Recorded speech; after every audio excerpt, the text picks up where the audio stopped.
Kadang-kadang kepikiran gak sih, knalpot di mobil F1 apakah sama dengan knalpot mobil supercar? Ya walaupun ini sederhana, tapi knalpot itu sangat besar pengaruhnya di kendaraan bermotor. Ditambah lagi, knalpot itu paling berpengaruh terhadap gas buang. Apakah knalpot F1 juga ramah lingkungan seperti kampanye Formula One untuk membuat semuanya net zero? Di video kali ini, kita akan bahas kenapa suara mobil F1 sangat merdu, dan bagaimana cara kerja knalpot di mobil Formula One. Sebenarnya ada alasan yang cukup jelas kenapa suara mobil F1 sangat kencang dan merdu ketika didengar telinga. Ya, tapi tergantung cara dengarnya sih ya. Kalau kita dengar dari TV, YouTube, atau dari tribun sirkuit, ini enak didengarnya. Cuman kalau di samping knalpotnya percis, udah dipastikan kita bakal budek seketika. Kayak video ini nih. Budek nggak tuh orang? Kenapa suara mobil F1 bisa kencang banget selain dari mesinnya? Di knalpot F1 tidak ada peredam atau muffler pada pipa knalpot. Jadi bisa dikategorikan knalpot ini adalah knalpot race only. Karena kalau mobil pabrikan biasa, mobil-mobil tersebut memiliki katalis atau resonator untuk menekan suaranya. Ya balik lagi, pabrikan melakukan ini karena untuk mendapatkan izin. Terus kenapa F1 nggak pakai katalis atau resonator? Memasang katalis atau resonator pada mobil F1 akan menurunkan performa dan tenaga yang akan dihasilkan. Untuk lebih jelasnya, kita akan membahas bagaimana cara kerja knalpot di Formula One. Teknisnya begini nih. Perjalanan gas buang dimulai setelah pembakaran terjadi. Kemudian, selama langkah buang saat piston bergerak kembali ke silinder, katup buang terbuka dan gas yang terbakar dikeluarkan dari ruang bakar. Kemudian, gas berjalan ke satu set primer atau header dengan satu premier per silinder. 3 primer yang berasal dari masing-masing bank mesin kemudian bergabung bersama dalam kolektor primer dari 3 pipa ke 1 pipa, dan kemudian masuk ke pipa sekunder. Setelah proses itu semua, baru kemudian masuk ke turbocharger. Ini adalah contoh gas buang yang sebagian besar tim gunakan. Tapi tetap aja, namanya di Formula One, semua itu nggak harus sama, bahkan malah nggak boleh sama di beberapa kategori.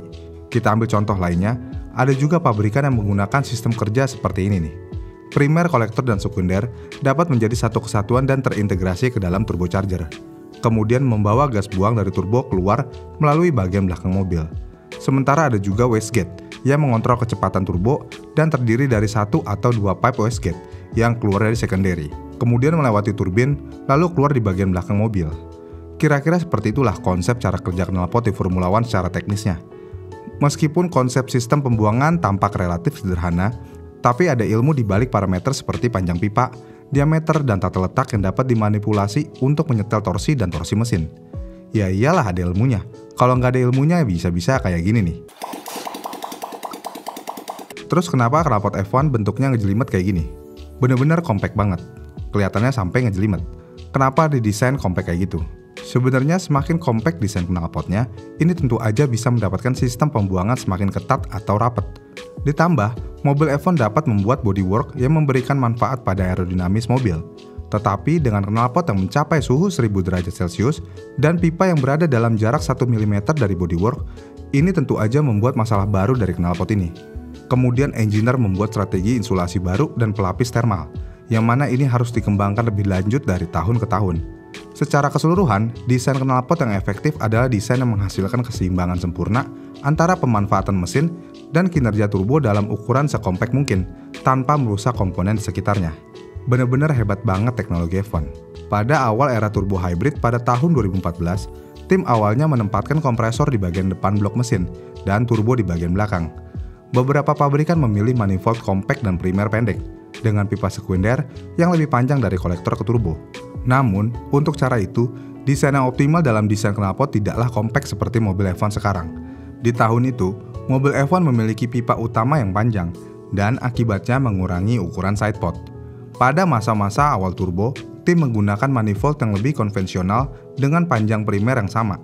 Tetapi manfaat dari sistem panjang yang sama tidak begitu bagus dengan turbocharger, karena turbo membantu mengeluarkan gas buang, daripada mengandalkan piston untuk mendorong gas buang keluar. Jadi pada dasarnya, kurang efektif untuk tahun itu. Ya namanya teknologi, dalam hal apapun semua mesti berkembang. Dulunya mungkin dianggap teknologi mutakhir, tapi sekarang dianggap teknologi jadul. Ya begitulah siklus teknologi. Membuat knalpot sangat kompak adalah proses yang menantang bagi engineer, dengan banyak faktor yang perlu dipertimbangkan. Ini adalah campuran dari desain suspensi, desain knalpot, dan kinerja power unit. tetapi tampilan keseluruhannya adalah aero dengan tampilan terbaik. Desain compact knalpot F1 tidak diragukan lagi merupakan elemen tersulit dari desain knalpot F1 modern. Ya gimana enggak? Karena walaupun udah compact begini dan berhasil, tapi tetap aja masih ada aja masalahnya. Seperti set primer yang masuk ke turbin di sisi mesin dan berdekatan dengan bagian depan gearbox. Kemudian engineer mencoba mengeluarkan udara keluar dari radiator. Ini adalah hal yang sulit juga. Bener-bener ribet banget dah. Saya aja juga puyeng banget ini bikin skripnya. Bener-bener ngejelimet cuman di knalpot doang. Apalagi di bagian lainnya. Selain mengoptimalkan desain knalpot untuk bodywork yang lebih ramping, tim juga memanfaatkan energi dari aliran gas buang untuk meningkatkan kinerja aerodinamis. Contoh paling terkenal dari hal ini adalah diffuser tahun 2010 yang pertama kali dipamerkan oleh mobil RB6 punya Red Bull. Kemudian peraturan berubah pada tahun 2012, dan tanggapan tim mengarah pada pengembangan knalpot Coanda yang memanfaatkan efek Coanda. Yang mana ini mengharuskan tim juga bereksperimen dengan sayap belakang atau monkey seat yang diposisikan di belakang knalpot dan mengarah aliran knalpot ke bagian bawah sayap belakang. Ini memiliki dua manfaat utama. Manfaat yang pertama adalah dengan meningkatkan kecepatan aliran di wilayah ini, tekanan akan berkurang yang mengarah ke perbedaan tekanan yang lebih besar antara permukaan atas yang mana ini merupakan tekanan tinggi dan permukaan bawah ini adalah tekanan rendah. Efeknya ini akan memberikan rear wing downforce lebih untuk mobil Formula One. Tapi sayangnya, ketika regulasi FIA harus mengubah posisi knalpot, tim harus mulai mengarahkan knalpot ke sayap belakang dengan sudut maksimum yang diizinkan 5 derajat seperti yang ditentukan oleh regulasi. Hal ini terlihat pada Renault RS18 2018, di mana lapisan penghalang thermal juga diterapkan pada bagian bawah sayap belakang untuk melindungi serat karbon dari panas. Ruwet banget dah ini perkara knalpot doang. Sebenarnya ada nggak sih mobil jalan raya atau konvensional yang menggunakan knalpot kayak gini? Untuk saat ini sih ada ya, seperti mobil Ferrari. Kebanyakan mobil Ferrari tahun 2015 ke atas memiliki desain knalpot yang cukup compact dan banyak meliak-liuknya kayak knalpot F1. Ya balik lagi, teknologi ini bermula dari F1 dan ini tentu aja salah satu keuntungan pabrikan mengikuti F1. Walaupun biaya yang dihabiskan cukup mahal untuk mengikuti balapan di Formula One, tapi tetap aja untuk pabrikan sekelas Ferrari untungnya jauh lebih banyak. Jadi kesimpulannya, membuat knalpot F1 sangatlah susah buat engineer biasa. Ini karena knalpot F1 didesain seperti trompet.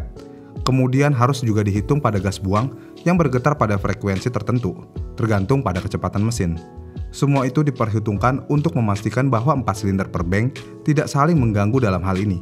Semua pipa knalpot juga harus memiliki panjang yang sama. Dan di ujung kolektor, gas buang juga harus keluar dari masing-masing bank menuju satu knalpot. Kemudian, mesin F1 juga berperan penting dari hasil suara yang akan dikeluarkan. Kita coba komparasikan suara mesin mobil F1 dari generasi ke generasi. Yang pertama ada mesin tahun 1986 dengan V6 turbo. Kemudian ada mesin V12.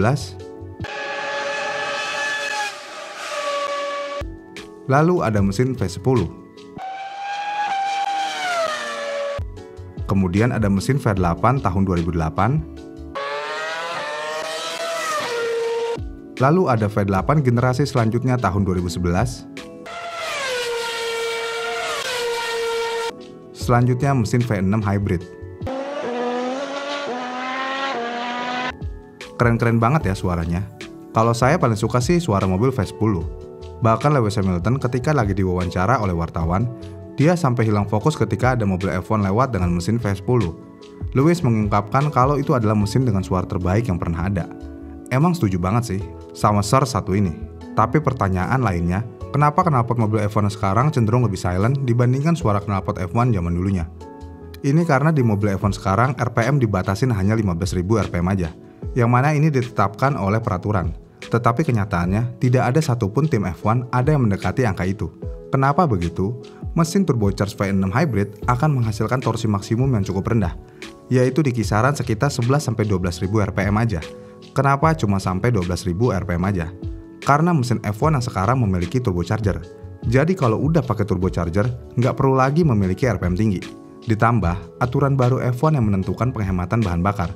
Yang mana kalau RPM lebih tinggi, ini otomatis menggunakan lebih banyak bahan bakar.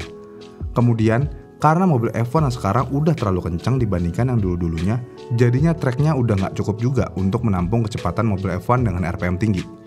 Dan kenapa yang dulunya begitu berisik? Ya gimana nggak berisik?